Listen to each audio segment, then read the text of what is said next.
Yeah, just straighten it out a little bit, just so you're good to go. Right there. What's it say up there? Choylicious? Delicious, buddy. That's my new brand, boy. It's just been amazing. That's You know, got awesome. got some shirts going, got some of my just doing it. I mean, everybody who eats my food, they always go, man, Choylicious, man, Choylicious. I'm like, hey, that sounds pretty cool.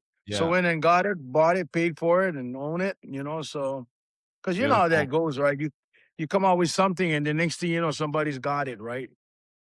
The Food Origins podcast is sponsored by Firecracker Farm out of Florida. It's Alex Buttermart and his family grow hot peppers and infuse them into sea salt. You guys have seen me cook with it on social media quite a bit. And the podcast is now sponsored by firecracker.farm. I have a promo code Food Origins Pod C. You get 10% off your first order. Make sure you check it out. Come in these awesome push grinders. And also, you'll see my latest flavor that I inspired Alex to make, yuzu. It's an awesome buddy batch. Use it on pretty much everything. You can use it on eggs, steak, chicken, vegetables, coffee, spirits. Um, awesome way to wake up with a little scoop of honey and some hot salt on there. A lot of fun ways. I have a bunch of recipes that I've written for Firecracker Farm on the website, so check that out. There's a good 18 recipes or so. Plus, 10% of the proceeds go to Op 300 and Pipe Hitter Foundation. So make sure you check them out. Appreciate the support. Thanks for listening. Enjoy the episode. Yeah, they try to snatch it up for sure. Yeah, but anyway, yeah, man, you look really serious, man. You okay? I'm good, man. I Man, you just look want to like make sure I got everything good to go here today. you look like my when I talk to my lawyer or my accountant when they want to break the bad news to me. No, without further ado, man, like I'm honored to have you on. Welcome everybody to another episode of the Food Origins podcast. I could not have a better guest on. I've been following you for a very long time, Chef. Thanks to the Ikeda family for connecting us, A Derek great Ikeda and family. the whole Ikeda family for connecting us. Shout out to them. They just got number one pie in the country in the USA. So that's super awesome. But I'm honored to have Sam Choi, Chef Sam Choi on, otherwise known as the Godfather of Poke. He's a James Beard Award winner, founding contributor to Pacific Rim Cuisine. You got restaurants from Sam Choi's, your new one, Ohana Diner, Poke to the Max, which I've been to, which I love. You have 16 cookbooks. Correct me if there's more of them coming. I'm all right. Definitely the ambassador of Hawaii to me. You've been on the Food Network. You have your show with Cooking with Sam. You've got the Kauai Poke Festival. You just had Emerald and Sheldon and Chef Rainwater on with also your partner, John Veneri, right? Right. So I am stoked to have you on and thanks for being here, Sam. I really, really, really appreciate it. No, thank you. Sorry it took so long. You're busy. I was bouncing around with that Poke Fest and then, just a lot of events and stuff like that. But no, we just got to do it. And really an honor to be on the Food Origins, with you. Yeah, I Thank you so much, appreciate it. Dave. So I got a surprise for you. I've had this cookbook in my collection for quite a long time. This one. Oh my God, that was one of the yeah, that was the first book, man. That's a great book. Did I sign it for you? No, no, but I'll have to I bring it gotta with me when I come visit. yeah, either that or I get out there, you never know, Yeah, for Wow, that's a sure. For that's sure. a great book. Yeah, that's a Yeah, great so book. there you go. Yeah, thank you. Wow. And I start the podcast off, Sam, just tell us, what's it like growing up in Hawaii and, what did you eat growing up? Do you have some What early yeah, memories of food? yes, I do have a lot of good memories, great memories. Our house was all about food, because that's kind of where I got my culinary skills from. My mom and dad, my dad being a really artist in the kitchen, and my mom is an artist who did a lot of oil painting. So it was kind of like a real unbelievable upbringing, And then on the weekends, they dropped me off at a boathouse over at Hukilau Beach, where Laia Bay is. And that's where I had my first introduction to raw fish way back when. I was 8 years old. They threw nets on a little fish called moili, which was a moi, and which is like dali fish, right? Back when. And then, just tore the skin off and dipped it in that salt water, put it in my mouth. I tell you what, till today, I've not forgotten that taste. It was sweet, it was fresh, it was something like, a kid in the candy store for the first time. I was just in awe. And I've always believed that that really was the seed that planted my vision of doing poke. To me personally, in our house, all the holidays were big because my mom was German Hawaiian. She was a Meyer. My dad was Chinese, was an electrical engineer over at Pearl Harbor. So, basically, it was always something moving. We always had weekends with parties. All the holidays were big food, and good food. That's another thing I want to share. Our palate, when we were being brought up, was the finest. They didn't skimp on anything. Everything was very simple, but yet was fresh, and very tasty. My dad always made sure he marinated his meats, his chicken. And another thing, we grew and raised a lot of things. I mean, we didn't have, box stores. We didn't have like markets that had everything in packages. We raised chickens, we raised rabbits, we had, pig and stuff like that. And of course, our vegetables. So it was really nice. I remember one time way back, Alice Waters said, "Oh, we got to learn to be more from the garden to the table or from the farm to the table." Hey, in Hawaii, that was a way of life. All the ethnic groups that came to Hawaii way back when to work in the plantations, along with their culture, they brought their food. And the Filipinos where I grew up in the North Shore, they all had their little backyard gardens. And so for us was really a second nature, just going out there in the morning or in the evening, picking things and then having it for dinner. And we still do that. My wife still raises and grows a lot of vegetables that we eat. So our upbringing was kind of like I want to say, not a circus, but it was always great food. I mean, of course, circus gonna have a brother and two sisters, and we're always in the kitchen. But the good thing, they went to private school, so I was kind of like home alone, with my mom and dad. But one thing was really nice at a very young age. Our parents took us out to restaurants on Wednesdays and Sundays. And my dad made it real simple. Whatever you see on the menu, you order, but you're gonna have to eat it. And so was the dinner was always Chinese on Sunday because my dad was Chinese. My sister Nice. had to be in school by 5 in the evening. So we drove. Went to a movie after church and then went to have dinner, a Chinese dinner. And my dad did all the talking in Chinese, and the food came out fast. That's what we miss. We miss my dad, verbally talking Chinese to order the food.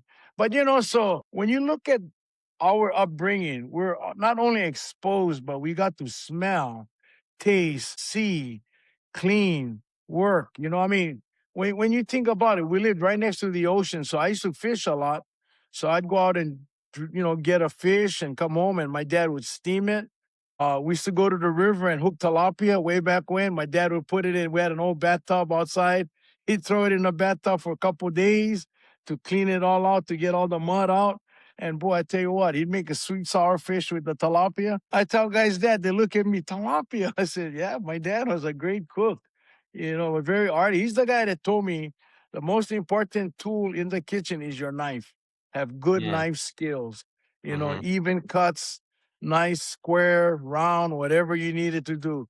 But everything had to be very uniformly. And mhm. that's why I really worked. I really enjoy cutting. I mean, I think it just opens a lot of doors on my palate, my plate, by allowing Yeah, me to do that. But yeah, so we really had a great upbringing. I mean, I can still smell the big turkeys or the roast or anything my mom did. She did all the big stuff, and my dad did all the Asian, the stir frying, the braising, all that kind of food. So yeah, we fed a lot of kids growing up. Our parents were very kind to the neighborhood. Some people didn't have it as much as lucky as we did, but there was always food for everybody. Kids would be showing up at about 4:30, and when you're young, you don't know what's going on. You're a kid too, right? But yeah, they'll all show up on our porch, and of course, my mom then would be cooking. I didn't know that had small pots. Everything in our house was big, big pots. From yeah, chili to stew to spaghetti to stir fries. Chicken heka. A lot of things where they could stretch it. And yeah, all these kids would show up, and I really, as I got older, then I me and my sisters kind of figured it out. We kind of figured like, oh, mom and dad was feeding the neighborhood. But the other thing too was kind of interesting growing up. You still ask that question, so I'm telling you, we could see when the money was tight growing up because we had all the meats and all the other things that were growing. And then all of Right. a sudden, the last week in the month, we'd get to see like scrambled eggs, egg fouillon, all Yeah. that, all that kind of Asian stuff. Of course, spam and cabbage. I Yeah. mean, just to have. But we always had food. You know, Yeah. my dad always made sure we had breakfast, lunch, and dinner. Even when we were going to school, he used to put our lunch money at the corner of the table because he'd leave early in the morning to go to Pearl Harbor.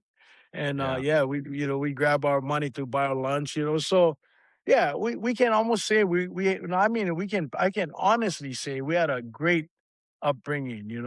My mom would tell stories. Of course, we didn't have cell phones those days. TV was kind of lucky if you did all black and white. But on the other hand, my mom's stories about their upbringing, about food, about going to the mountains, picking mangoes, going to a farm, picking watercress. Because that's what my dad's family was. They were brought in, my grandfather was brought into Hawaii to teach people how to grow taro. Because in China, Right. they grew a lot of taro back when. Right. And he worked at the University of Hawaii, and my dad worked in the farm. My grandma cooked for 32 employees on the farm, the taro farm, way back when. I Wow. I always used to like my uncles telling me the story of my grandma, literally taking the vegetables that they grew, the watercress, the choy, the rice. They grew rice in the beginning. Yeah, my dad learned how to, drive the water buffalo to plow the taro fields. And yeah, so that's the things that you can. I think today that's where a lot of the kids lose that because they're always on their cell phones. They don't listen to their grandparents or their parents sharing that upbringing story. Like when the plantations were really big in Hawaii, basically they needed labor. So they went to Japan, they went to the Philippines, they went to, Korea, they went to all these Asian countries, and of course, Portugal and all that area and stuff like that. Because every need, they went and found people that came from those areas. And like I said, along with their culture, they brought their food. So when you really look at Hawaii, we are living in a place where you know, the mixed plate is on every plate of every culture that came to Hawaii. So when you look at all the winners of the new culinary championships nowadays, the girl that just won Top Chef, Lian Wong just won, the 24/24 chefs.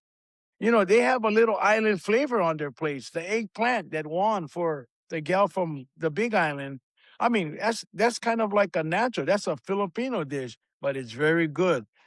So Yeah. if you come through Hawaii and learn how to cook your culinary skills, I tell you this right now, you got some weapons with you. French cuisine's great. They've done a great job. The Bocuse and all Hmm. the other great chefs of the world in the French, they've done very well. I mean, a lot of the Michelin restaurants, amazing. If you want to have a bite of food for every dish, is fine. But in Hawaii, man, it was like a melting pot. Yeah. East meets West, right in Hawaii. Ming Sai and I used to always like argue about that, but I told him East met West, right in Hawaii.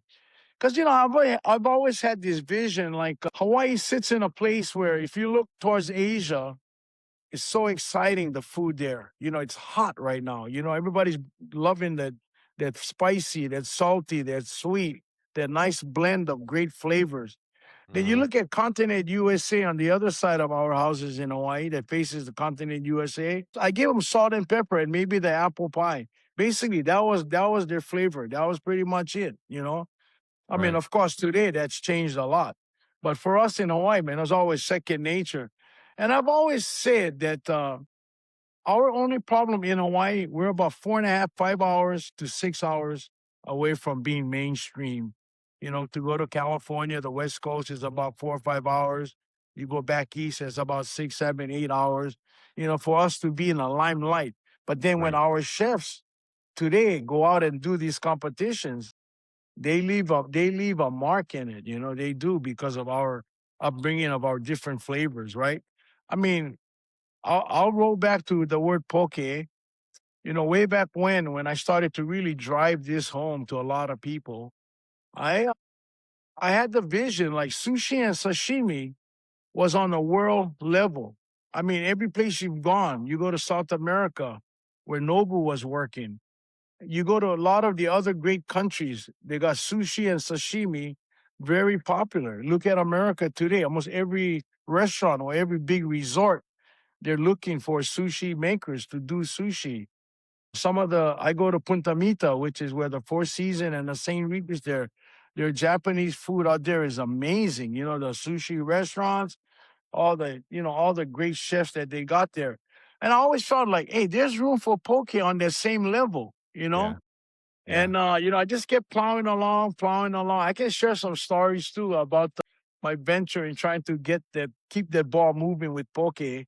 And what was really funny, I was invited to the big national fish fry Mhm. years ago when we had Danny Noy, Senator Danny Noy, Akaka, all those great leaders of Hawaii out there. And what was really interesting, I went and made poke. I had 450 pounds of poke. I was Wow. cooking at the Hyatt. I prepped at the Hyatt out there in DC. And the Uh-huh. reason I did that, there was a local chef from Hawaii that was there. So he opened his arms and said, hey, chef, come here and work in the kitchen, right? So anyway, I went and did that. And Paul Prudhomme was there, Wolfgang Puck, all the great American chefs at that time was there, right? Man, they had lines like amazing. And we had Dana Kaka eating his bowl of poke. And then, of course, he told me, bring poi. So we had poi for him and Mr. Senator Inouye. And, I was looking around and we're like, man, we got to figure something, man. I got 450 pounds of poke. I got to keep this thing going. I didn't take it, no fish back. Yeah. So I told the girls, put some samples in a little taster and go out in there and just introduce it to people. And they came back. They goes, oh, not too many takers. I said, why? I said, oh, when I mentioned poke, they go, what is poke? Raw fish, and they're like, raw fish, I don't know. I said, you know what? Change it. Fish tartar. Because everybody knows Mhm. what beef tartar is, right? Right. Hey, they said fish tartar. Next thing you know, man, boom, we had a line. We wiped out all our fish. And then I still said, you know what? I gotta educate people on poke, the word poke. Yeah. And boy, of course, one thing led to another, and look at it today. And we have so many great poke shops in Hawaii. I mean, the Taniokas, Rice Poke. I mean, I can't say it all because almost everybody who does poke does very well. Some of the bigger market chains, they kind of claim to have the best poke. I mean, it's just amazing, which is great. I love it. I mean, the Poke Fest. I got to invite you, Dave. You got to come on maybe next year. For sure. For I'm sure. sure I'll get them. I'll get them to call you, and then yeah, we can do that. And then maybe you can podcast right off from their live, or something. I don't Yeah. know. For sure. I You would just know. love to make some poke with you for sure. Yeah, we'll do that, and you'll have fun. I mean, not only that, but get to taste all the great Yeah. poke makers. Unfortunately, we just need to pick 1, 2, and 3. But to me personally, all the 20 plus poke guys there are all winners. You know, Yeah. I mean, they're just hammering it. And then Kadena from Kauai Fresh Fish collabs with all the fish, so everybody gets the same quality fish.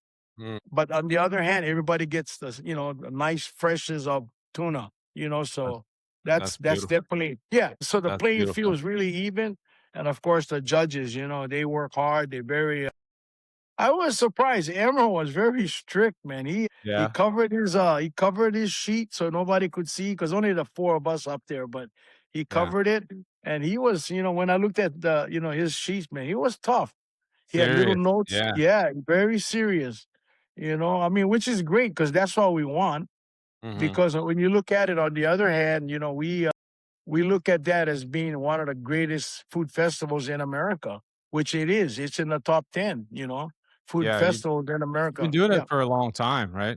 Yeah, I've been doing it for a long time. It used to be on the Big Island, and then the Aloha festivals, people took it over, and I don't know where it went from there, but then I moved it to Honolulu, and then from there I went to Turtle Bay, and then from Turtle Bay we finally found a home on Kauai at the Koloa Landing with Aaron Bambling, the general manager, which is the Marriott Autograph.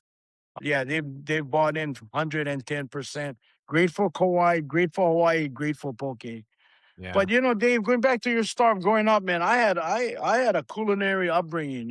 Yeah. I gotta Uh, ask you, when did you first have poke? And that kinda, started the fire for you. When did you first try poke? Well, I said when I was 8 years old, like 8 on the years old. beach, when that guy Yeah. took that moi lee and kind of took the skin off and took a nice chunk of that fillet on that back piece right there and Yeah. dipped it in that salt water right in the ocean. I went Okay. in there. It kind of lit a calendar. I mean, it lit a candle in my mind. Mm. Like wow, I've never had this like this. And then after that, you kind of focus. It's like you buying a car, and all of a sudden you recognize everybody has a lot of cars. So poke Yeah. to me at that time when I tasted it. I went, wow. Then when we started going to backyard parties, family gatherings, you'll find a bowl of poke. Back then, it wasn't like what it is today, but it Right. had like the limo kohu, the sea salt, the Hawaiian chili, the onions in there to spike it up a little bit. But when you look at the traditional poke before Captain Cook, it was just the fish, the sea salad, which was most times I like, the limo kohu, the inamona, which is the candle nut, and the salt. That was it. The peppers Yeah. didn't come to later, and the onions didn't come to later. And then I've always that's one of my favorite poke, the real simple poke. That's Right. my favorite. You get to taste the fish, you get to taste the ocean salad, just right on the sodium, which is the sea salt, the real Yeah. sea salt, like from Kauai or the ones that you find on the reefs when the water crashes over the rocks and the sun evaporates the water, and you just get that nice film of salt. That's the best.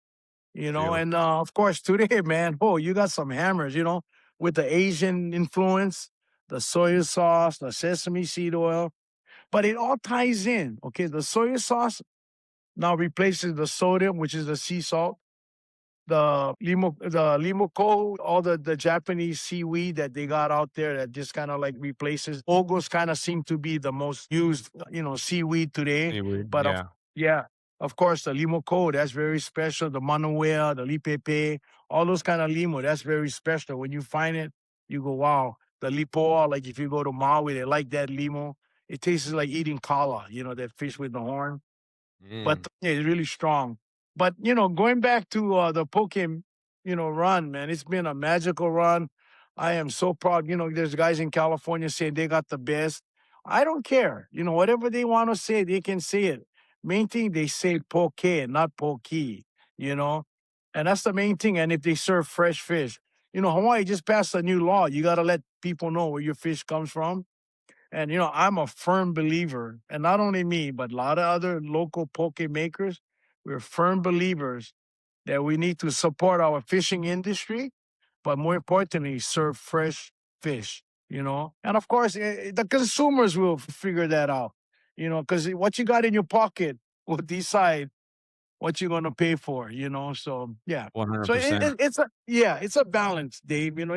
It's a balance on like what you got. But going back to my story and your answer, your question about poke, my drive to poke, when was the first time? It was when I was 8 years old. And then, after that, I was kind of like keeping an eye for this all the time, going to parties, or my mom would make some because guys would bring fish.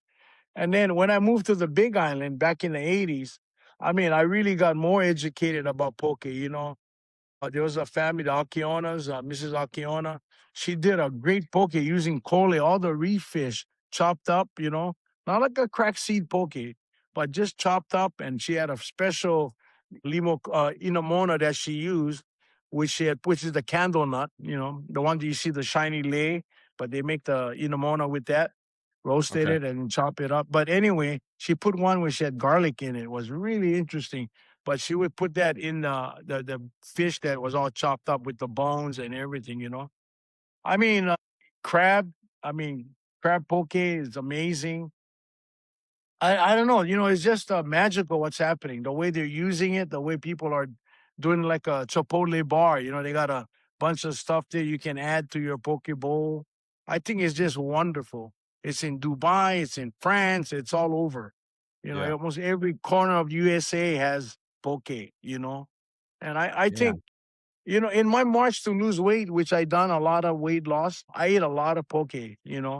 I've always hear people say like, "Oh, the mercury or whatever." I said, "Turn the lights off, see if I'm glowing." I mean, I mean, I mean, Yeah, I'm tired of yeah, hearing that. I eat raw fish right, almost every day. I just had a big bowl last night. My son yeah, brought a big piece of eye in. I made a big bowl of poke. Just loved it. Was yeah. just amazing. Yeah. What else, Dave? Your I gotta ask you your culinary career. We'll get into more of poke. I do wanna ask you about some of the guys that are just putting a bunch of toppings on poke bowls and stuff, which I'm sure you're probably annoyed by. But tell me how you got started into cooking. I know your grandparents and your parents were a huge inspiration growing up with all their cooking. Did that kind of put you into going to, I think you went to community college, culinary school, and then you worked at the Waldorf later, right?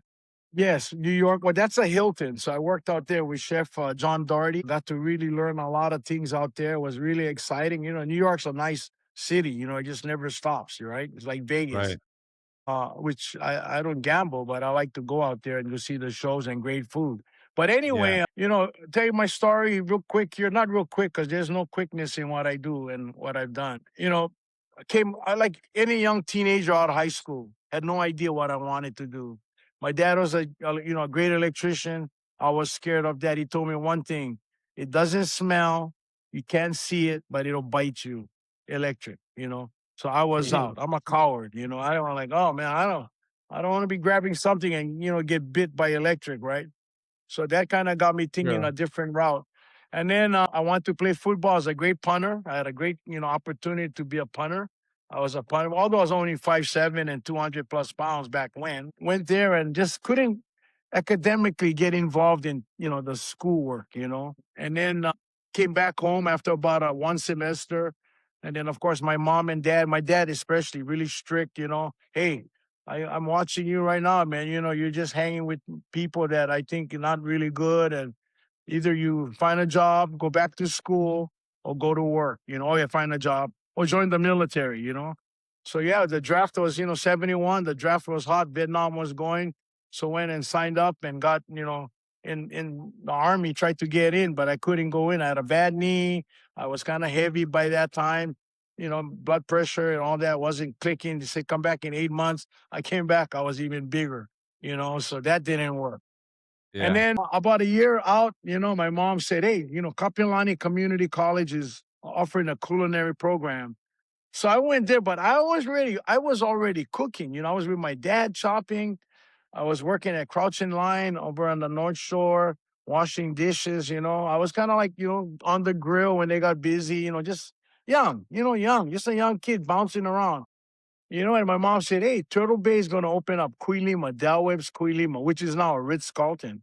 Can you Okay. believe that? Yeah. On the Wow. North Shore. Yeah. Same hotel. Of course, they've put a lot of money to renovate it. But anyway, so signed up, got hired as a cook's helper. Then we had 3 months before they opened the hotel. So they told me, well, you come back in September, whatever the date was. So that in that 3 month, my dad said, you practice your knife skills. So of course I didn't, I couldn't chop vegetables all the time. So I went in my mom's yard, her garden, started chopping things up, and boy, did I take a licking. She says, you can't chop banana leaves and tea leaves and stuff, but not my plants, not my roses, nothing. I didn't know what the heck. I just figured just chop, Yeah. dice, slice, whatever, right? Right. Work, pick some papayas, sliced it, peeled it, and all that. So I worked on that. Then, boom, the day came when I got in my little bug and drove to the North Shore, like a kid in a candy store, man, all whites. Those days they don't you don't have colored jackets like today and all that fancy Yeah. stuff. You don't look like a race car driver, right? But anyway, got into the hotel. My knife was rolled up in my under my arm in a little napkin, not napkin, but towel, and looked on the list in front of the main kitchen, man. This kitchen was huge. I mean, I was like just 19 years old, like, wow, looking around. And then I looked on the list. I didn't see my name. I was like, what? Kept looking and looking, looking. Didn't see my name. Your spirit kind of like gets kind of tight. It's kind of like the doors the room's closing on you.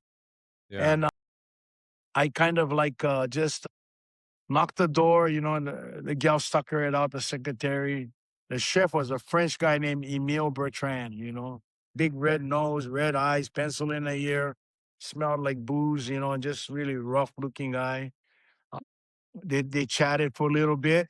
She stuck her head out. She goes, "Oh, go to that door there." So when I looked at it, I said, "Okay, the door I walked in is this way. The door I'm going is this way." So I said, "Okay, I'm not fired yet. I'm not, I'm not out of the Yeah. hotel." Yeah. So when I went, I knocked the door at this guy named John Peck and this other guy named Hank Wan. Now, these was in the early 70s. And Yeah. Hank Wana, he was the chief steward. John Peck was his assistant. And they had made me a pot washer. Man, I tell you what, my heart didn't only sink, man. I was ready to just say, like, this is it, man. I don't want to use a word like I used then. I just said, this is it. I'm out of here. But then I looked up, I seen some of the guys that in the community and stuff like that. And I seen one of our players that played football with me is working in there, cleaning up the place. And I went like, I'll just work that full 8 hours today and go home and I'm done. It just sucked all the energy, Right. all my excitement, everything out of me. So Sure. I, did the 8 hours. He was going to teach me in this pot sink, you got to have this much soap. He had a glass. He said the sanitizing water got to look like that. Man, you think I was listening? Dave, I was not listening. Yeah. I was totally just shut down like any kid today. I just didn't want to listen. I put that whole gallon of soap. It looked like a bubble bath. I had soap all over the place. The poor Filipino guy next to me was wondering, like, what the heck's going on? This guy dumped a Yeah. whole gallon of the sanitizer, made that thing look like coffee, the water. And Yeah. pounding pots and pounding pans and all that, just really out of control.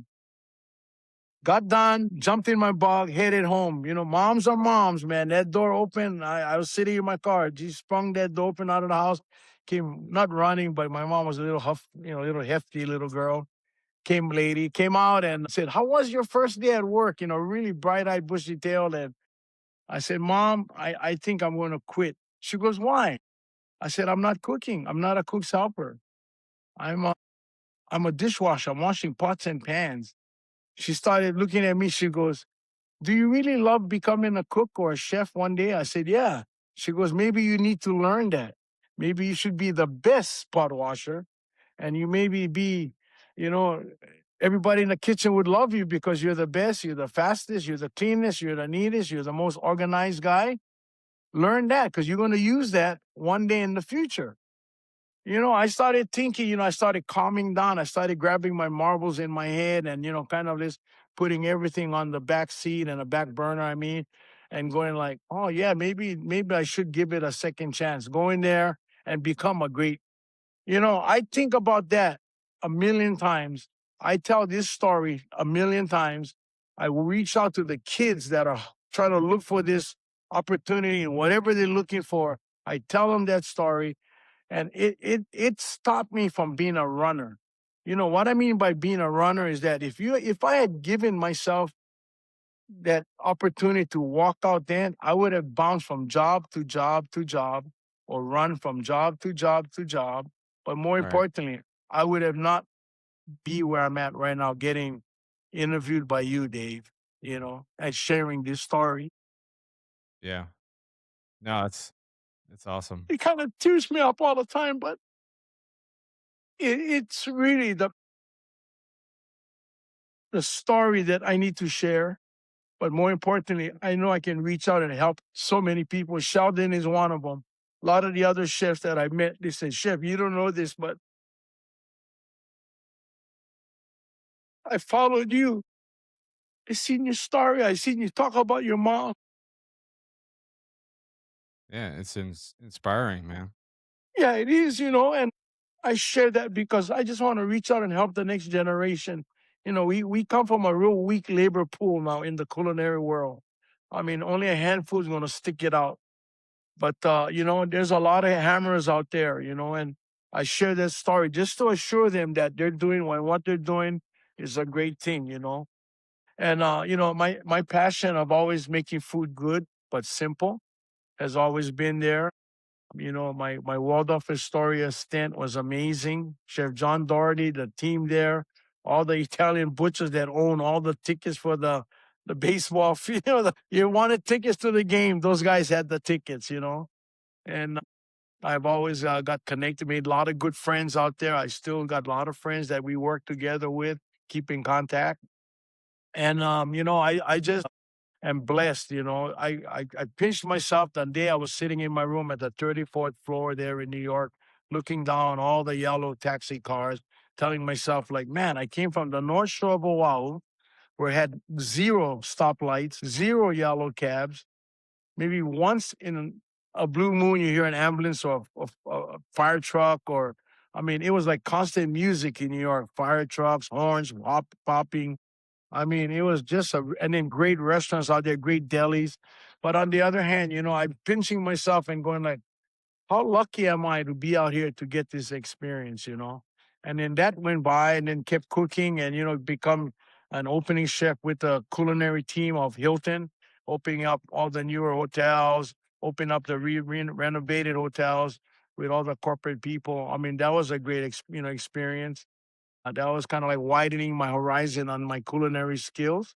Mhm. And yeah, but going back to quick with going back to the story about me being a pot washer, I got back in there with a greater attitude and I just started working, listening to what John Peck had told me, helped out my tata, my Filipino helper there, and he and we became a great team, wash the pots real clean. And then I found out a lot of the chefs, they're making things and then they want their pot back real quick. So they tell chef, I mean, not chef, but at that time, oh, can I have this pot, as quick as possible? I say, you got it. Scrubbed it, cleaned it up real good, wiped it dry, took it back. They come back with a little bowl. I can never forget this, a little bowl of beef stroganoff, cooked by a European chef. Took a bite Yeah, and went like, oh man, how do you make this, I mean, I just do stir fries and local kind of food, right? But beef right. stroganoff back there, little sour cream to finish it. I'm like, wow, on egg noodles. I'm like, how did you make this? Write the recipe out. I got a book with all those recipes. So when I really think about it, if I had done quit and my mom didn't reach out and being a real mom, I could have cheated myself. And that's the story I tell people.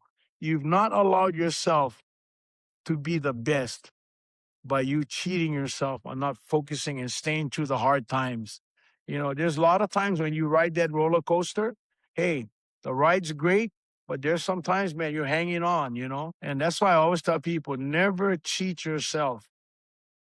Work it out, try to look at the brighter side of things, and just keep grinding, grinding, and grinding. And to me personally, that's how I got a lot of great recipes from all these great European chefs, just by cooking washing their pots and pans. So that's a story that I'll never forget, and I'll pass that on forever. But yeah, Yeah, so, and that go ahead. no, like, that's kind of like the the best way to describe it is like, you're like, "Oh, how'd you become a chef?" It's like, I was a dishwasher in the best restaurants," Yeah, you yeah, know? yeah, I picked exactly. up Yeah, you're everything, right. you Yeah, know? you're so right. You don't realize that, the person that picks up the rubbish on the floor or what, is got his eyes and ears wide open. He's listening, he's learning, he's tasting. He's out there like, how you guys made that? Talking to him, and then if you don't start from that, your platform and your toughness is not there. Because in Yeah, the food world, you gotta be tough. You gotta be tough in the sense of when the going gets rough, you gotta be hanging right there, man, with it. And the long hours, the getting yelled at, some of the minor injuries, the burns, the splashes of hot oil, all that comes with it. And that's why I look at a lot of the women today, man, they're hammers, they're sticking it out. They're great chefs too. yeah. They really can take that next level. I've always believed that the women are stronger because they can have babies. I always say that. And there's a lot of great guys too. Don't get me wrong, but I really admire the women chefs. They really stand up strong. Yeah, Yeah. They're they're awesome. yeah. Gotta get into some of the other topics, being in Hawaii, talking about the melting pot and becoming ambassador for Pacific Rim, the regional cuisine. What was the mission behind that? And, kind of putting all that together and becoming, pushing that out there. What was that Well, oh, go ahead. mission? Sorry, Dave. Finish. Sorry. Go ahead. What Oh, you're else? good. Living. Yeah, living in Hawaii, basically we got all the best goods. I mean, with the exception of our red meat problem, we don't have the grass fed. We got grass fed beef here, but we don't have the luxury of the wagyu and the Kobe and all that stuff. But it's coming. It's coming. There's some farms are raising it. Ranches, and basically the ocean's plentiful. Opakapaka, how can you go wrong with that? My is pretty much Mexico, Costa Rica, all over those areas you got them. But in Hawaii, our refrigerator is our ocean, for the fish. And, we don't have that many crustaceans with the exception of spiny lobsters, a kona crab, which is a spanner crab. You can get that in Australia, but basically, so we felt at that moment that we needed to put a face to our great products we got here in Hawaii, our hardworking farmers. I mean, shout out to our farmers. That's like fish. That's another interesting group. They work from sunrise to sunset, sunrise to sunset. Expensive. They live in the most expensive land lease in the world. Hawaii is for Yeah. what I have no idea, but they still plow through it. They still grind it out. So we felt as chefs, the group of us, the Peter Merrimans, the Roys, the Alan Wongs, the Amy Ferguson, the Mark Alman, the great chefs of Hawaii. We just felt with a leadership of Chef Gordon, kind of gathered all of us and said, we got to put a mark on our food. We got to kind of like Texas got that going. New York got that going. California cuisine, with all the mustards and all the great restaurants up in Napa in that area. They're coming out with their California cuisine. We need to be part of that movement. And I think Hawaii would be a great place. So I took it to heart. I said, yeah, we got a lot of great things here. And when I was working for Hyatt, I did a crispy opakapaka with a sweet sour sauce. You know what is amazing? I did that for the management of the corporate people. They loved it. They loved it so well. They said that should be on the menu. So those are kind of things like the gals that Lian Wong and the gal that just won from Manolani. I mean, those are the kind of food that they expose to them. Not the opakapaka, but their style of cooking. Their island fusion. So going back to your story about how the Hawaii regional chefs came about. So everybody went out, and we was in our meetings where we said we need to reach out to the farmers adaptation, which was a small little husband and wife group. Now today they got a nice little garden thing. They're like grabbing all things from a lot of small boutique farmers and they're selling it. But what it has done, Dave, it has allowed the restaurants, the hotels, the resorts, the smart ones to Mhm. utilize the locally grown things to offer the true taste of Hawaii. And that was the magical ride. Cookbooks were written, opportunities to be on national television with Hawaii regional chefs. And the mission is always to allow us to make sure that we offering the true taste of Hawaii. So that's how that whole thing revolved. We had our little meeting, everybody did a little potluck thing, cooked and this and that. And for me, I've never changed my cooking style. If you wanted Sam Choy's food, you would always get my style of food, my upbringings, flavors with my mom and dad, and then of course living in Hawaii, all the ethnic groups that came along, their food. Everybody laughs. I did some events and they go, God, you use a lot of shoyu sauce. I said, but do you taste it all the time in there? And he goes, no. I said, well, then that's the magic. I do use it. It's like you guys use a lot of salt. I don't use that much salt. I don't Yeah. use MSG. I use just the natural things, but I know how to make it. I know how to use it. See, that's the fun part. But we play up on that. I mean, I Right. do a thing out there in Sitka in the lodge out there, Talon Lodge, and every time I come in, they goes, "Let's get the pallet of soya for Chef Sam." I mean, it's a joke, right? They're great people, Jack. Yeah, Jack and Andrew, great people. But anyway, I just I just take my style of growing up, my food. I know I cook what I know best. You know, Freshness and tasty is very important. I think that's why the Ikenas won that best pie in America, right Yeah. from their fields, right through Right their from the their orchard. Yep. yeah, exactly. You can't get any better than that. And I'm Yep. so proud of them. Congratulations, yes. But yeah, that's my style. Fresh. Yeah. You And good and mentioned a bunch simple. of You've mentioned a lot of ingredients, especially in your poke and then in Hawaii. What do you think some of the main ingredients represent Hawaii for you? What do you think? I think what it does, it allows us to educate the world that our forefathers who are from Hawaii, who have founded Hawaii, who have created our opportunity, I think it allows to carry that torch on to the next level. You know, I mean, I firmly believe in that. I mean, you can't just cook a dish and go like, oh yeah, try this. It has to have a story behind it, a true story. A story of reality, a story of hard work, a story of the farmers, a story of the fishermen, a story of my grandpa, my grandma. I think that's why Sheldon's new book, The Ohana, is a great book. It's all about family. It's all about tradition. It's all about way back when. And that's always been my gift, to get something that has truly a great meaning of aloha, a great truly meaning of great sunsets, a great feeling of catching that fish right out of the water. I mean, a good example, when we opened that restaurant in Kona, the warehouse, nobody would ever dream that a warehouse would win a James Beard award. And that restaurant did. And the reason it did, because we had fishermen backing their boats up to the back of that restaurant and offloading 300-pound tunas, big Yeah. fish. My, fresh, stiffer than a board, all packed in ice. I mean, that alone sells people. They're all in there grabbing their little, no phones like those days we had, but like mostly the brick phones. I mean, they were taking pictures with all their cameras. They've never seen a guy reaching down in his fish box and yanking out a 200-pound ai, Yeah. or putting out opaka paka. So all of those kind of things is where I think honestly, when they bring a chef into Hawaii, they should allow that chef to understand the culture of Hawaii so that they can continue, instead of, kind of like just thinking of something where they just came from and then cooking it that style, which is okay, but try to utilize the local products, go meet the farmer. I got a real bad habit. When I go to a country, I always want to go to a wet market and I always want to go to an open market.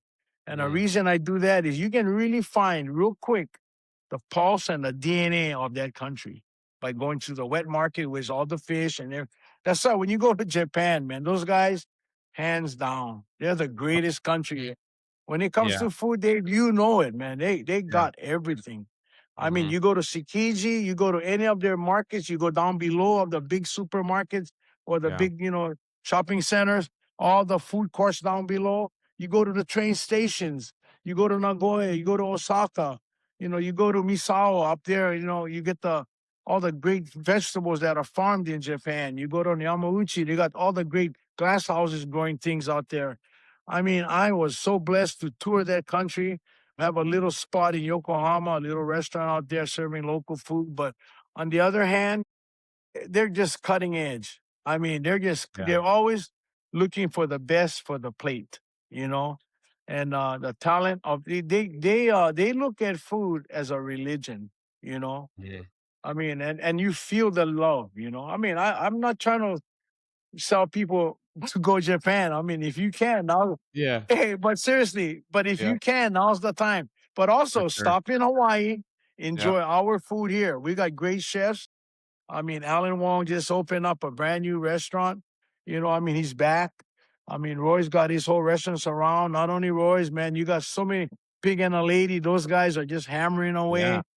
Yeah, you know what I mean? So we got great restaurants here. So before you go to Japan, you stop here in Hawaii, have a few days here, get some great cuisine, and then go to Japan, get the frosting on the cake. How's that? Yeah. That's What else you sounds got? good to I'm me. great. I So speaking of like different ingredients in Hawaii, you talked about a lot of the big ones that people know, of course, the fish. Are there some other ingredients that you're like, I think these deserve some more attention? well, the produce that are grown here, the tomatoes. Well, the tomatoes are rough because there's a lot of great tomatoes out there. But the ginger, the hilo ginger, the hilo purple sweet potato, the Okinawan or the Filipino ube. I mean, those are all grown out here. I mean, it's so funny. I mean, I ate purple sweet potato years ago. I made that in a mash, and today it's like pretty much, man, very unique. We got this purple sweet potato, and it's grown right here in Hilo. Macadamia nuts, coffee, great coffee. I mean, when you talk about coffee, they always talk about Blue Mountain coffee out of Jamaica or South American coffee, but right here, Cancino Family Farms, amazing coffee. Roasting, picking, roasting the volcanic ash, I think, or the volcanic rocks puts out a great coffee. I mean, our coffee is worldwide. Kona coffee, it's Oh, yeah. world class, and I just am blessed with that. I mean, a lot of chefs are using it in some of their recipes, but I want to move beyond just utilizing some of the great products that we have here, but in a way that is so unique. I mean, I believe cooking goes in a circle. What I mean by that is, Dave, what was on the top today is now at 6 o'clock. What is at 6 o'clock now becomes 9 o'clock. What at 9 o'clock becomes 12 o'clock, then it starts again. I mean, that's the way I look at food. I mean, when you look at the trends, you can only create trends so much, but then after a while, it gets old. And why it gets old? Because your labor's weak or they're burned out, or you just kind of like sticking to what got you there. But people looking for changes. Our palates of or recipients of the food always trying to taste something different. We want something different. What's Yeah. lighter, like for me now, my eatings has changed. I don't wolf down all the rice that used to be.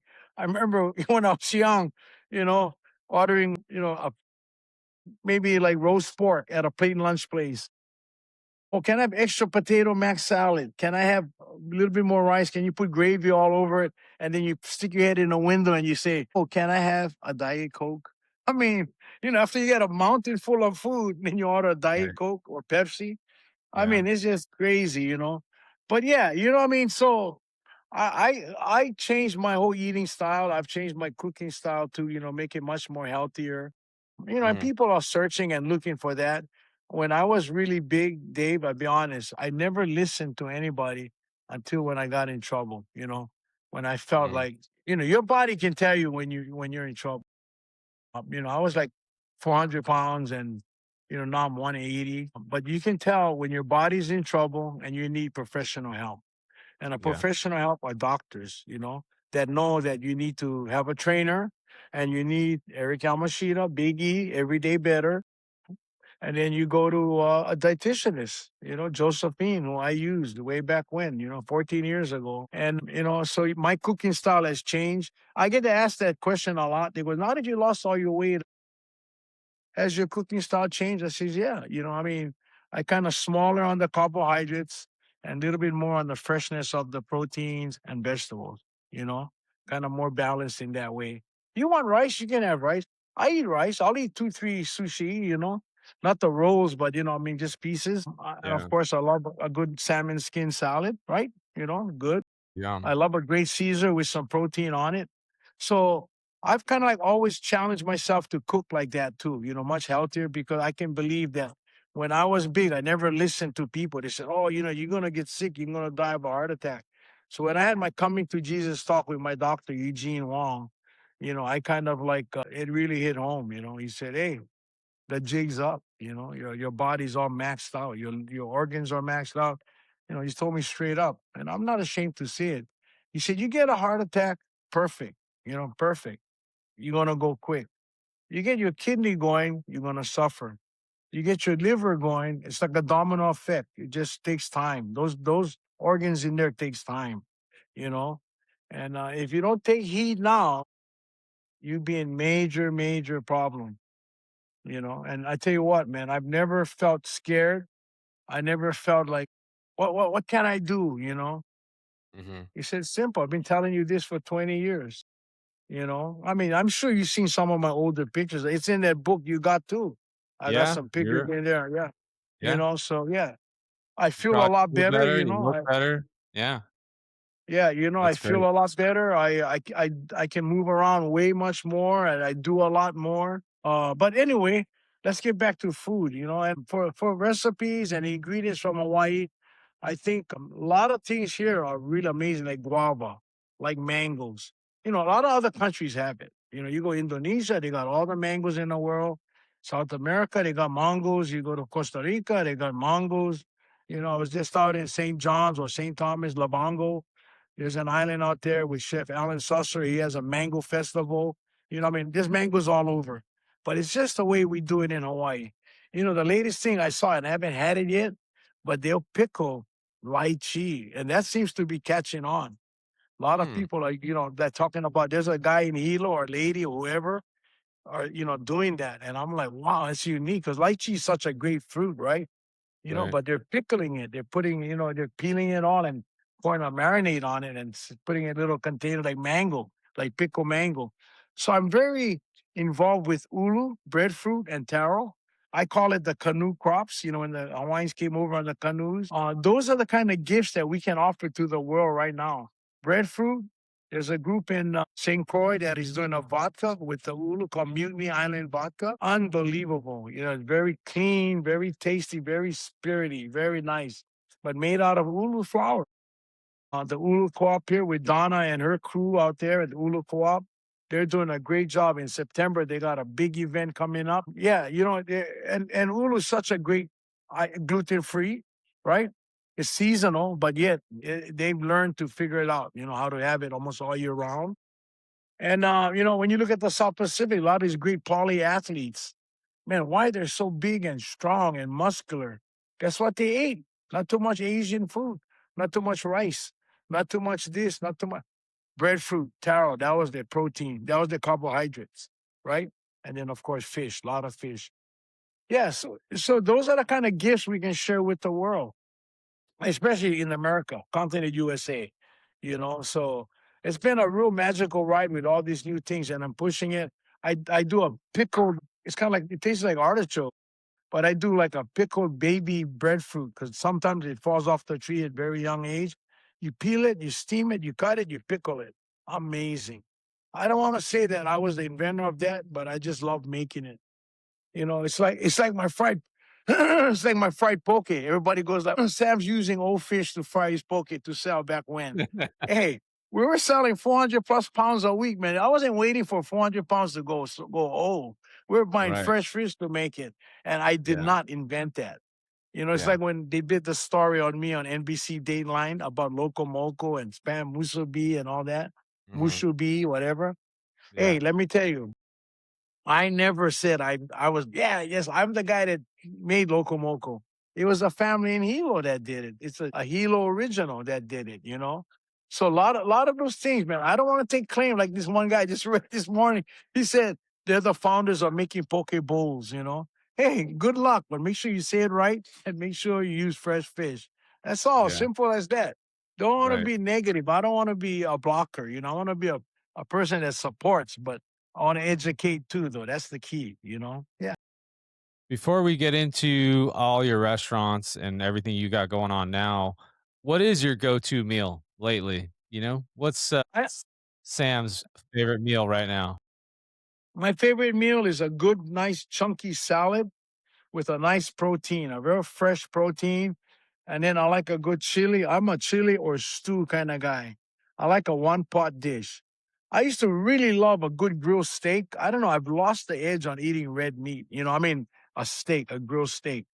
I like a good pork, a good pork katsu, which is kind of one of my favorites. That's why when you go to Japan, there's a place called Tonki. To me, they got the best. Well, everybody out there does great pork tonkatsu. Katsu, But yeah. yeah, that's the best. And of course, in America too, some places have achieved that goal by using good pork. Yeah, so that's my kind of go-to meal. I'm just happy to have a nice plate of fresh vegetables, roasted vegetables. Just a good protein, a lot of fish, or making a nice fresh poke, dumping it right on top of Caesar salad. You know, Yeah. and then of course some ulu chips to have that chip, that texture thing going, or some really nice fresh beets, roasted beets, some nice sweet Maui onions, in the salad incorporate. But I am a real sucker for a one pot dish like chili, like a good pot of beef stew, a curry, doing a leg of lamb. I like all those kind of things. A great chicken, just I'm just kind of like smarter now. I in the last 4 years, Dave, I can honestly say I can trust myself now in a restaurant. You know, I can look and picture the menu and look at what I want to eat. And Mhm. not to try to, because I know what's going on back there. So I don't want to say, oh, can I substitute this with that and that. No, I'll just look at the menu. Then I'll have a nice Caesar salad, and then maybe some grilled shrimp with it, or a nice piece of mai or a piece of fish, or some sashimi or poke. You know, and you have that. It's a great meal. If I go to one of the local restaurants here, Japanese restaurants in Yeah. Kona, I would get a nice salmon skin salad. It's really good. A lot of vegetables and a great dressing. Yeah. So And that's that's kinda just like my go-to meals. I mean, if you say what would be my last bite if I had a chance, boy, man, I've had so many great meals. I would honestly say a nice good, bowl of chili, really good, where you chili the beans first and then you stir fry your turkey or your chicken or your ground meat, and then or you combo that, and then you put it into your chili beans and you just let it simmer a little bit, and a nice bowl with some nice fresh sweet onions, little cheese, and some ulu chips. Gotta get the ulu chips or taro chips. That's okay, it. I can say cool. goodbye. Yeah, it's awesome. Restaurants, I've worked in restaurants for 5 years. I kinda understand it. You've worked in a very long time, and you've had a lot of what's been the biggest lesson in ownership of owning all these restaurants, and you still have a bunch going, and we'll talk about what you got going on now. I think I get talked to a lot of time from people that want to venture into a restaurant. I always say, you got to really sit back and look at how much money you want to lose. You know, and the reason I say that because once you throw that key in that door, you open it. You got to open that door every day. You know, I Yeah. mean, you're not going to open it just Mondays and Wednesdays and Fridays. You're going to open it every day. And then it's like usually dark to dark. You're gonna open it, you're gonna get in there, you're gonna work, you're gonna worry about this, worry about that. And I just shared that story because I've been through that. And then of course you got older, you got wiser, you got smarter. And I just feel like the labor force, the labor pool has gotten really bad, now. You know, it's maybe you get 20 guys come in, maybe one or two is going to suck it up, going to want to become culinarians. But they're going to be like animals, like dogs or cats. They're going to break your heart. You're going to train, you're going to really love them. Then they're going to give you I'm going to go on my own, you know? And it breaks your heart because you've invested a lot with them. Yeah. And then you're happy and proud of them because they're going to do that. They're going to do the same thing you just did. You march through this thing called restaurant. Mhm. And and that's why, to me, I like to just explain that to people. I've had people say, I got $20 million. What should I do? I said, well, you take about maybe $10 million and you break that down to fives and tens, and you stand at any corner where you think you want to put this restaurant, and you just start handing it out. And they look at me, they go like, I'll be broke. I say, well, that's a restaurant if you don't know what you're doing, you know? And Yeah. yeah, so those are the negative sides of it. But the positive sides of it is when you got a great team and you're smoking on all cylinders, and the people love it because they love your food, they love your service. Man, it's a great feeling. You sleep well at home because you're really tired, but you're ready to get up the next morning and go get your run and grabbing all your fresh, unique ingredients that you work with, the farmers, or you haven't delivered it. I mean, it's just magical, when it's all clicking on all cylinders. My dad had a saying when we were very young. You might not remember what you ate a year from now. You might not remember what you paid for that meal a year from now, but you sure as heck not going to forget how you got treated. And that's a restaurant, you know? The service is so important. Your bathroom got to be clean. I remember the first time in the warehouse, I'm cooking on a line. We got tickets across the board. The restaurant food, there's a line out the door.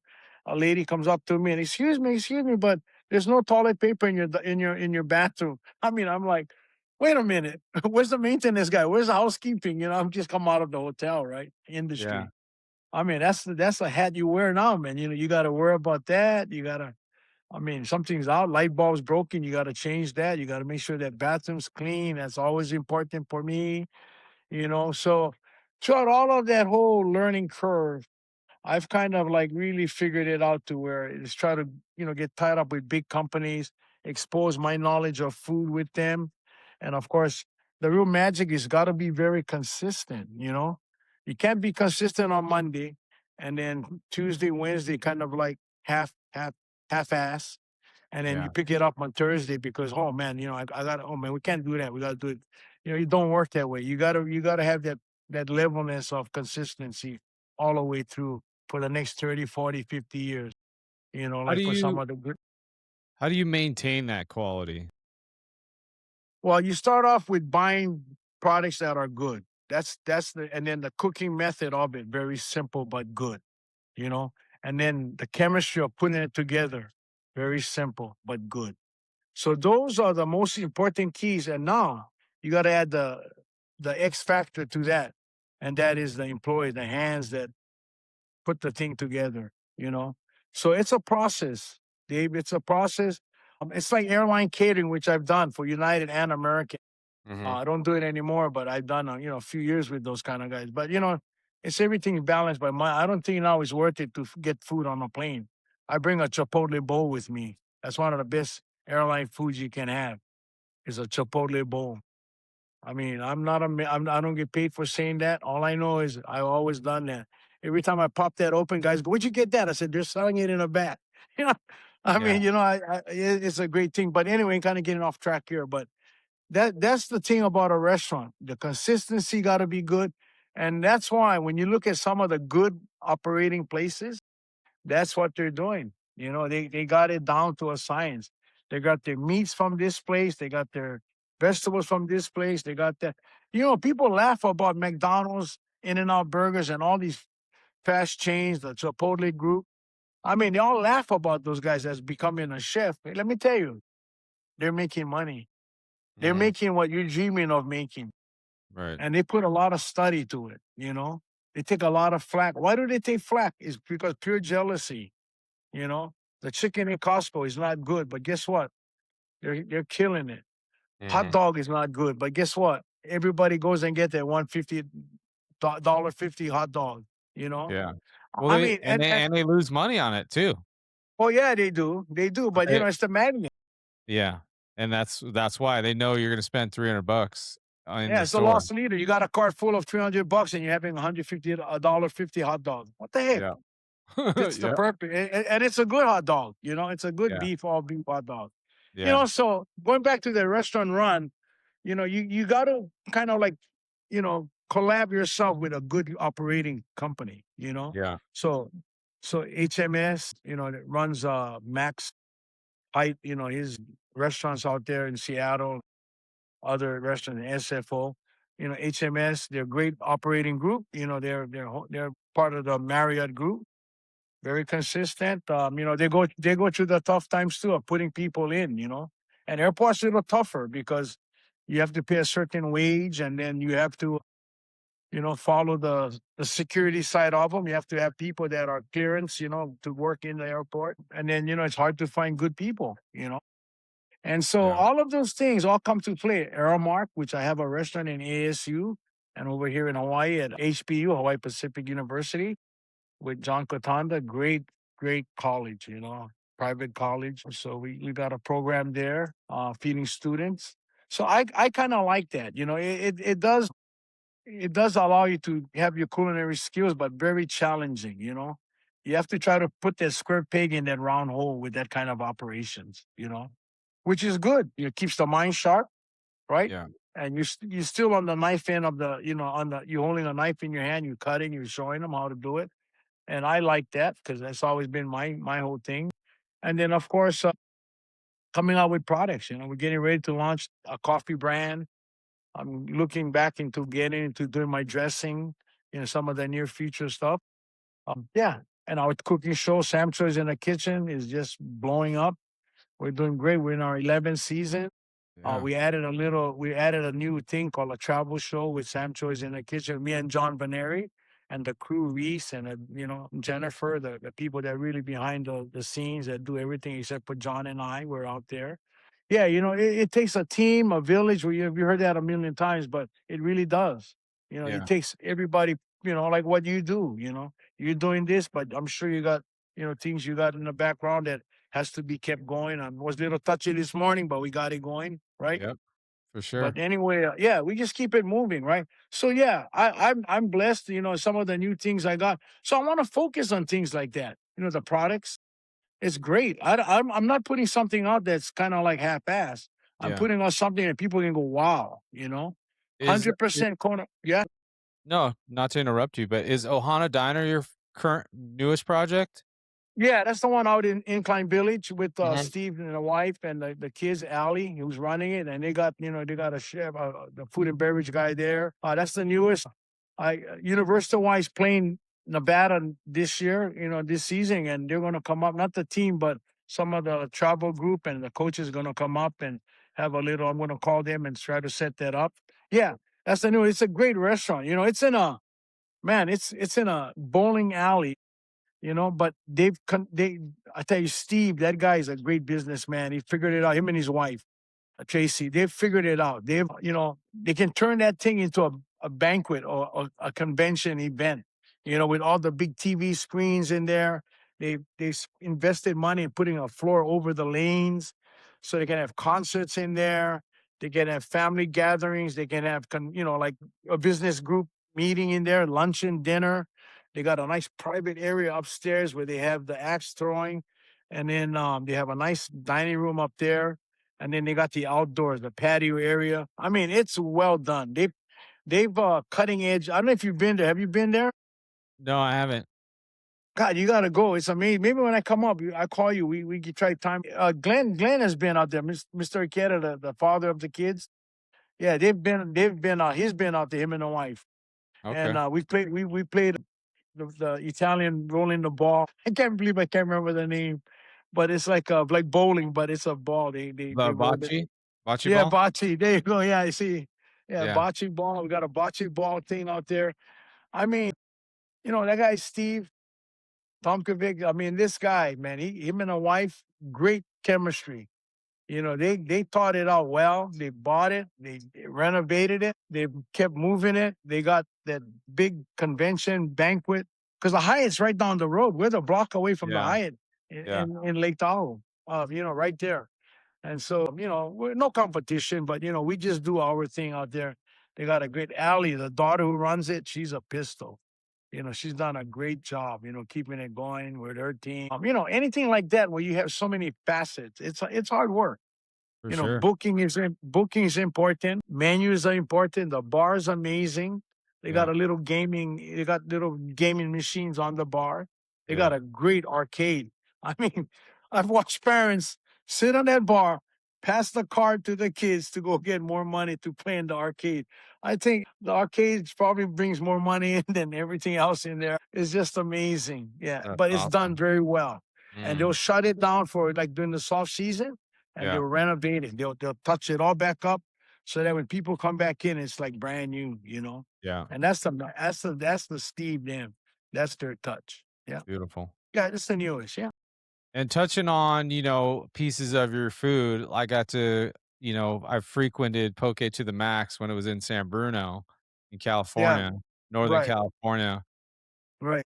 I love the menu of that. It's super simple. I was getting the garlic chicken all the time, and then of course, having the poke plates for sure. Where are those now? And are you planning on opening some more? Yeah, we got a lot of things that could happen. It's just a matter of doing it, pulling the trigger to do it. Yeah. I'm looking at a project in Hawaii on this island right now, kind of like a farm with a nice venue and a Mm, restaurant. But it's just a matter of pulling the trigger, committing sure. to it. Sure. And so like garlic chicken is a good example. That was originated in Honolulu. I mean, you got the Sagoys; those guys got it. The Mexican way back when, they're the guys who really made it big. Yeah. The furikake chicken, all of those things, it's kind of like a takeoff on karaage chicken, Yeah. The fried. mochiko chicken. Yeah, mochico chicken, all those. Yeah. So good. Yeah, I mean, I know you're out there in Montana, man. I bet this sounds really good around now, but Yeah. I agree. So we've taken those kind of dishes and put it out there, the local moco. I mean, I just came out of Saracena, which is a beautiful resort and gaming with the Indian group out there in Little Rock, Arkansas, Pine Bluff to be exact. I mean, the food out there is just amazing what they've done. But a good local moco would be great out there. I'll talk to some of the food and beverage guys out there, but a good local moco. I remember Bill Berge, who played for the Eagles, who unfortunately passed away, young. But he said, "Man, that's a power breakfast. You eat that for breakfast, you're full all day. Yeah. The rice, a good rice, right? A Yeah. nice grilled handmade patty, Yeah. seared. On top of that, some sweet onion sauteed. On top of that, pan gravy, a nice egg on top, little Indonesian fried egg on top, or Yeah. scramble, or every way you want it. For Man, sure. you jump into that, and if you're really, really testy, you order a little side of mac salad, potato mac salad. Man, you want to go moi moi. You want to take a little nap right after that. Yeah. But yeah, so Breakfast of champions right there. that is a breakfast of champions, but it's just unique. I traced it to where it was a Hilo original by a family way back when, and then of course I traced it to where it came from Okinawa, because Mm. Okinawa they have their beef patties on rice with pan gravy. I mean, that's to me was the birth of it was, and an Okinawan family, or maybe the husband was the chef at that time, created it, and boom, there it was. Yeah, so they food has been really exciting for me, and it still is exciting for me. I can talk about food to my last breath. Yeah. You know, I mean that's the Same. way I mean, look look at the name of this podcast. I tell everyone, I go, if you're listening to this hungry, you're in deep trouble. You Yeah, know? you're gonna be kind of like snacking. I think the best way to listen to your podcast is having all your good food right in front of you and or Yeah. snacks and just Yeah. munching and talking. I mean, For or sure. listening and watching. For You sure. know, And this goes right into my next thing for you is what's a Hawaiian dish that you think everybody should try? That I think a Hawaiian dish would be like the Helena's Hawaiian plate or some of the local restaurants that have the lau lau, the kalo pig, the lomi salmon, because that allows a person who comes to Hawaii a real true taste of Hawaiian food. And then poi, and a little piece of sweet potato and haupia or kulolo if you're lucky. Because a lot of guys in Kauai make great kulolo. And I think if you can get that plate, that's you've had a real experience of a dish from Hawaii, you know, not infused by the Asian culture yet. Oh, and then of course the chicken long rice, because that's Asian a little bit, but just the traditional lau lau, kalupig, and of course they do that so well in Hawaii. Those people who serve that, I've never had a bad one yet. It's always been A plus, and very filling. I mean, yeah. you get through that. There's a chef out here, Nolan Hing, in Kona on the Big Island. Amazing. His Hawaiian plates are just wow. Mm, But even all in Hawaii, on Maui, on Kauai, on Lanai, everybody makes the Hawaiian plate. Hilo on the Big Island. I mean, it's just magical. I mean, I love it. Every now and then, I get a run for it. Either I go make it or I just go and get it. yeah. Yeah. In fact, while we're talking, man, I'm thinking I'm going and get one. Yeah. Yeah. I wish I could fly over there with you. So what you gonna have? What you gonna have? Peanut butter and jelly sandwich out there? I'm just No, I kidding. mean, I can cook. So like I know. to be honest, I marinated some chicken yesterday, thighs in garlic, That's ginger, soy, little sake, oh man. grilled it. So like Oh man. I could throw down. Uh, I know. Hey Dave, you wouldn't be having a podcast and not throwing down. You can yeah. throw down. I know that. You don't have to I tell me. really I know. I really appreciate your time. We're not done yet, but I want to just get through some of these fun rapid fire questions with you, Sam, and then we'll kind of close it out with some of the things that with your legacy that you are a legend. So rapid fire questions, some fun ones. These are fast and easy. Rice or noodles? Rice. and noodles. I gotta say, I love noodles too. Hey, come on, ramen. Come on, who doesn't like I ramen? know, Pho. but Who want like the pho? next question is Simon or musubi? Oh, that's a good one. I like soup, so sign me in. Okay. Favorite island in Hawaii? Ooh, Kauai. Okay. Best tool in the kitchen? This is something I usually ask the guests Knife, anyway. Nice. knife, Do you knife. have, any specific one? I have custom made knives from Japan. Okay. Yeah, I like my knives. I got a knife set that's made out of real good 44 stainless, very good knife, but it has black coral handles, and it was black coral way before they said it's illegal to have it. Yeah, Okay. beautiful knife set. Another legend, I have to mention him because you guys are great friends. You know who I'm gonna be talking about, Yep. Chef Emeril Lagasse.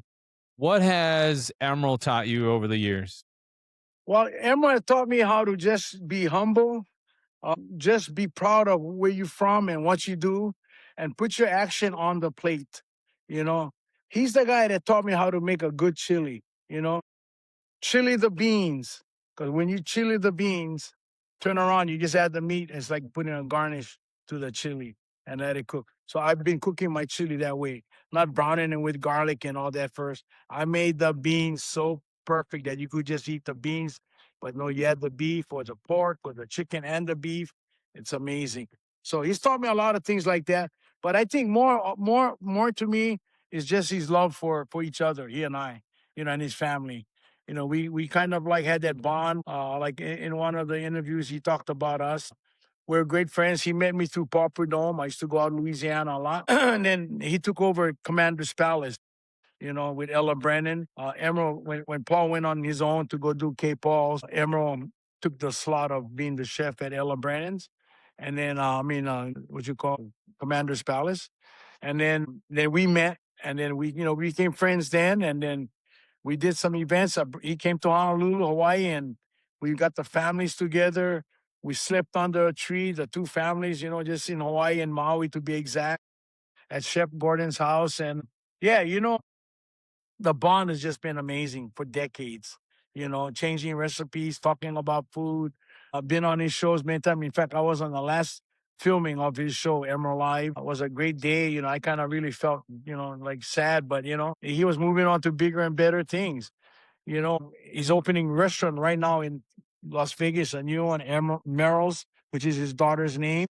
Ronnie Rainwater, his corporate chef for Emerald's Culinary Empire. What a nice chef. What a talented chef. He's still going. Emerald is still going. He's still putting great food on the table. His son, EJ, just won Michelin, at a very young age. And he's very talented. The EJ, man, very talented. I mean, you want to say like chip off the old block and some. And yeah, so yeah, you hit it right on the spot. We're very, very good friends.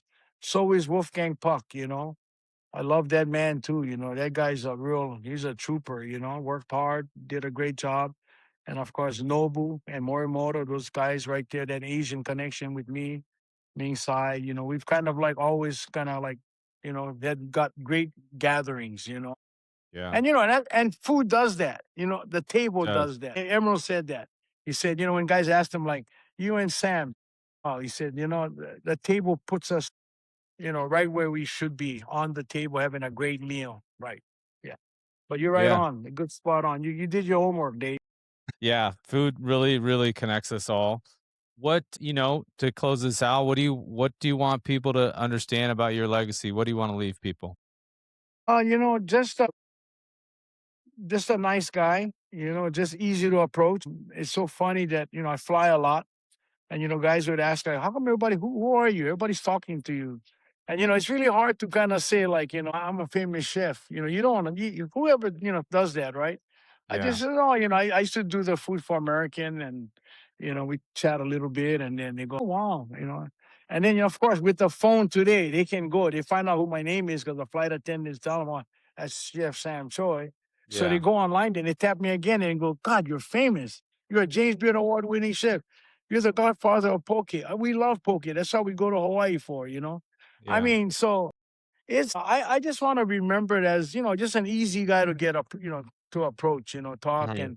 and, just a great dad, just sometimes my kids kind of drive me nuts, especially the grandkids. But other than that, just I got good kids. Don't get me wrong. I just saying it because I just Of want to say it. course. Yeah. But yeah, I don't know. And then my food, Mhm. I love good food. I don't do things. I do things simple, but I like it good. Yeah. You understand what I just said? Mhm. My putting together is very simple, but I Yeah. want the best. I want the best. Yeah. I And I think because go ahead. no, I think things are going back to that. Like, we try to complicate and fuse things together. Everyone wants fresh ingredients. They wanna know where they come from. They Yeah, want it to be clean, they want it to be good and fresh and yeah, flavor, of course, you want it to be there, but fresh ingredients, putting it together nicely is the best. I tell you what, man. After you say what you just did with your chicken thighs, man, I'm thinking I'm gonna go run down to an L&L and give me a grilled chicken, a chicken yakitori. Yeah. Forget the Hawaiian plate now, man. You got me hooked on that idea, Yeah. you know. But Yeah. but yeah, so kind of they trying to going back to my closing of what I want to be remembered for. A great partner on that great cooking show. Great book author to share simple recipes but good, Mhm. which I get a lot of compliments. Great Yeah. products out there on the line, selling to people. Let that legacy move on, continue, right? Mhm. Because Paul Newman stuff is still going on. Yeah. So, and talk to more, with guys like you, man, Food Origins Podcast. That's a great name for you, for your podcast. Yeah. So I don't know. What do you I just want want to. Yeah, what do you think some of the biggest lessons are from your journey and with food? What would you want people to know? If you get into business with a partner, you got to really make sure your partner is really true to his words, because for some reason, money really changes a lot of people. I've got burned, and I'm not ashamed to say it, and it's a real good lesson for young chefs or young business people going out into the industry with food or anything. You got to really understand your partner. You're not going to have a great partner like you're going to think he is because he's selling you something. Or it's like an employee says, "Well, I'm leaving you because I'm going to go there because they're offering a lot more." I don't want those guys to be hanging on. I'll treat them really nice on the way out. I'll give them all what we owe them. And the reason I do that is because they become blockers. They become your vision not becomes what your vision will be because you got people doing that. Yeah, so I want to share that with people because that's a real challenging part of going into business is finding because maybe you might not have all that money to have to open a business, but somebody might have. But then as this money starts to really grow, people change, and most of them do, Yeah. which is very unfortunate. That's why I rather work with a smaller group, put a good product on the shelves, and have hopefully people buy it, Mhm. and it's a good product, Yeah, very good. That's everybody's dream, right? of To have course. something and that people love, right? Yeah. Yeah. Awesome. Is that a good does it make sense, Dave? What I Totally. just said? Totally. Yeah. Yeah. Just make sure that if you go into a partnership, you really know the guy. Yep. Money I've change money changes people. For sure, and it's sometimes hard to tell, that's why I ask, and, I've dealt with that too with friendships or yeah, you buy something and it's not the right thing that Yeah, you thought it's low quality and it breaks in the yeah, first week you got yeah, it, and then, yeah, sometimes it's like buy once, cry once because you buy a little more heavy quality, it's yeah. worth it. Hey, my dad always told us when we were growing up, man, you pay for peanuts, you get monkeys. That was pretty much my way of living, If you Yeah. want a deal, you save your money and buy the real stuff, Mhm. There's no such thing as a deal, you Yeah, know. for sure. I mean, Well, I've had some really good friends though, Dave. I got to be honest. The sun always shines on that side too. Just yeah. want to let you know. Yeah. And you can Go ahead. tell they stick with you when you're down and they stick with you Yeah. when you're up.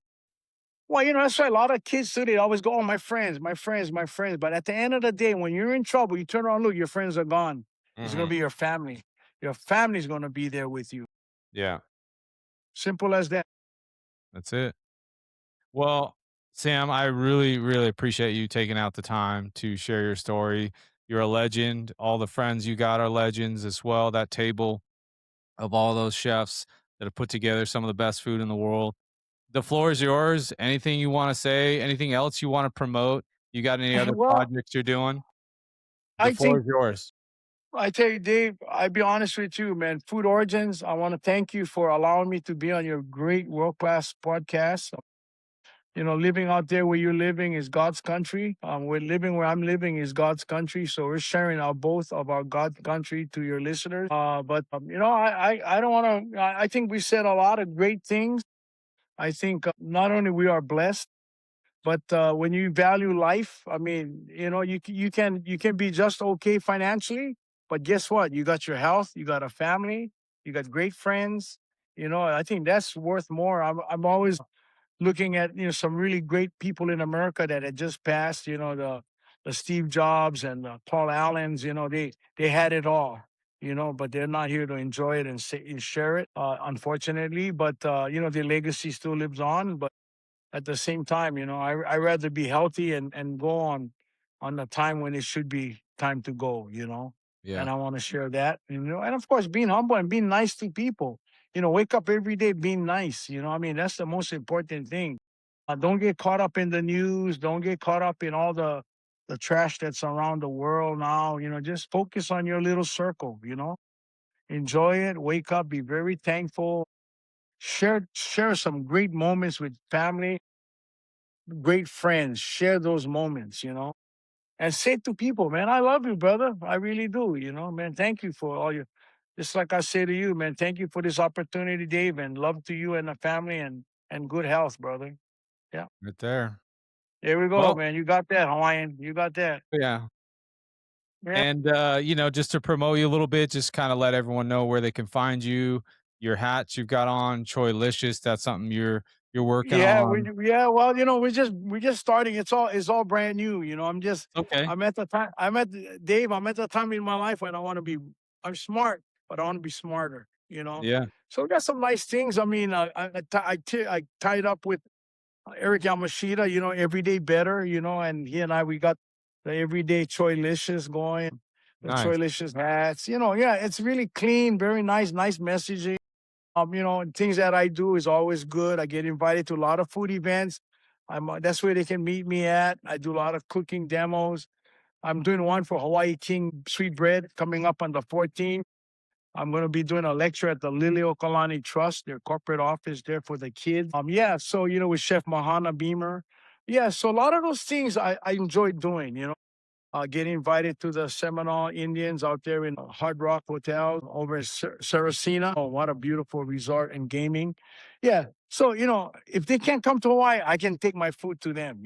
That's what I like to do. So that's what I do. I share that. Yeah. But thanks Beautiful. for allowing me to say those few things. Yeah. Thank you. Of course. And then you can find Sam he's got 4 Instagram accounts. There's at Sam Chef Sam Choi, at Sam's Choi's in the kitchen, at Sam Choi's Poke, and then at Sam's Choi's Ohana Diner. There you That's go. right. There you go, Thank you very everybody. much. Mahalo, Yep. Sam. And I then, of really course, appreciate it. scheftroy at Gmail. There you go. But you might get a bunch of emails now. I know you're avoiding that, but the guys in the office can take care of that Yeah. There you go. There you in a go. good way. In a good Yeah. way. All right. Thank you, All right. everybody. Take care, Thanks for man. listening.